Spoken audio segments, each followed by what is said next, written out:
నమస్కారం, నా పేరు doctor Srinivasarao Madhavaram, Deccan exotics farm, Sangareddy, Hyderabad.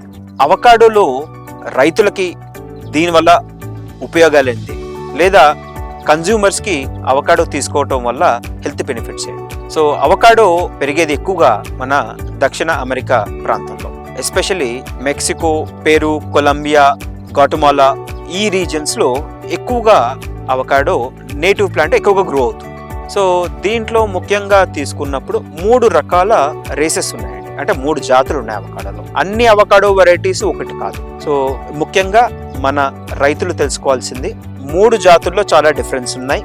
దీంట్లో ముఖ్యంగా మనకి హైయెస్ట్ క్వాలిటీ వచ్చేది మెక్సికన్ రేస్. దీంట్లో ఆయిల్ పర్సెంటేజ్ దాదాపు 20 నుంచి 30% ఉంటుంది. కాకపోతే ఫ్రూట్ ప్రొడక్షన్ తక్కువగా ఉంటుంది అండ్ టెంపరేచర్ దాదాపు ఇప్పుడు 38 డిగ్రీలు దాటితే ఈ వెరైటీస్ ఇక్కడ గ్రో చేయడం చాలా కష్టం. ప్లాంట్ పెరుగుతోంది బట్ ఫ్రూట్ ప్రొడక్షన్ మనకి రాదు, అంటే వచ్చినా కూడా రాలిపోతాం. 36 డిగ్రీల నుంచి 38 డిగ్రీల్లోనే టెంపరేచర్ వల్ల ఫ్రూట్ డ్రాప్ ఉంటుంది. తర్వాత గ్వాటమాలా రేసెస్, ఇవి ఎక్కువగా హైబ్రిడ్ వెరైటీస్ అండి. దీంట్లో ప్రపంచవ్యాప్తంగా చూసుకున్నప్పుడు ఎక్కువగా పండించేది రైతులు ఈ కమర్షియల్ వెరైటీస్. అండ్ దీంట్లో ఆయిల్ పర్సెంటేజ్ మనకి 16 నుంచి 20% వరకు ఉంటాయి. అండ్ ఇవి మన వాతావరణానికి చాలా అనుకూలమైన వెరైటీస్. దీంట్లో ఆయిల్ పర్సెంట్ ఎక్కువ ఉండటం, ప్రొడక్షన్ ఎక్కువ రావటం వల్ల ఇది మన క్లైమాటిక్ కండిషన్స్ కి మోస్ట్ సూటబుల్. మూడోది వెస్ట్ ఇండియన్ రేస్ వెరైటీస్. ఇక్కడ మనకి వెస్ట్ ఇండియన్ రేస్ వెరైటీస్ అనేది చాలా సంవత్సరాల నుంచి ఇండియాలో గ్రో చేస్తున్నారు. ఫస్ట్ మనకి ప్లాంటేషన్స్ రిపోర్ట్ అయినవి 1902 సంవత్సరంలో బెంగళూరు దగ్గర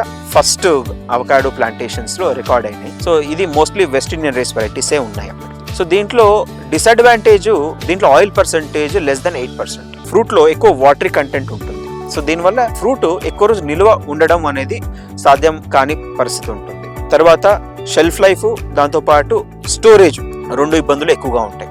and oil percentage less than 8%. ఈ 3-4 ఫ్యాక్టర్స్ వల్ల పెద్దగా ప్రాచుర్యం మనకి గత 120 సంవత్సరాల నుంచి ఈ వెస్ట్ ఇండియన్ రేస్ అవకాడోస్ మనకి ప్రాచుర్యం పొందలేదు.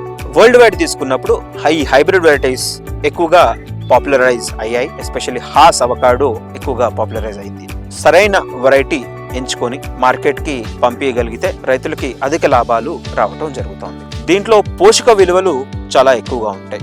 సో దీనివల్ల వెస్టర్న్ కంట్రీస్ లో ఎక్కువగా అవకాడో తీసుకోవటం జరుగుతుంది. ఎస్పెషల్లీ ఈ fruit recent American heart association వాళ్ళ స్టడీస్ లో ఈ ఫ్రూట్ తీసుకోవటం వల్ల దాదాపు 30% వరకు కార్డియోవాస్కులర్ ఇన్సిడెంట్స్, అంటే హార్ట్ అటాక్ లేదా బ్రెయిన్ స్ట్రోక్స్ రావటం తగ్గింది అనేది రీసెంట్ స్టడీస్ అమెరికాలో జరిగాయి. సో దీనివల్ల యుఎస్ లో మోస్ట్ పాపులర్ ఫ్రూట్ గా అవకాడోని ప్రస్తుతం చూస్తున్నాము. కానీ అక్కడ వెరైటీస్ వేరు, ఇక్కడ మనకి మామూలు నర్సరీలో రైతులు పండించి ఇచ్చే వెరైటీస్ వేరు. సో ఈ రెండింటికి కన్ఫ్యూజ్ రైతులు కావద్దు, ముఖ్యంగా చెప్పాల్సిన విషయం.